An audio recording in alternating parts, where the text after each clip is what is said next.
يا أيها الذين آمنوا كتب عليكم الصيام كما كتب على الذين من قبلكم لعلكم تتقون أياما معدودات فمن كان منكم مريضا أو على سفر فعدة من أيام أخر وعلى الذين يطيقونه فدية طعام مسكين فمن تطوع خيرا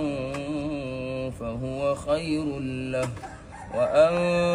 تصوموا خير لكم إن كنتم تعلمون شهر رمضان الذي أنزل فيه القرآن هدى للناس وبينات من الهدى والفرقان فمن شهد منكم الشهر فليصم ومن كان مريضا أو على سفر فعدة من أيام أخر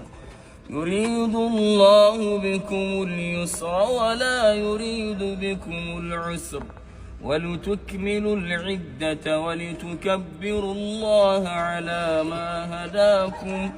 ولعلكم تشكرون وإذا سألك عبادي عني فإني قريب أجيب دعوة الداع إذا دعان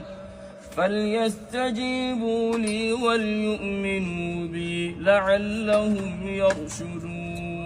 الله أكبر.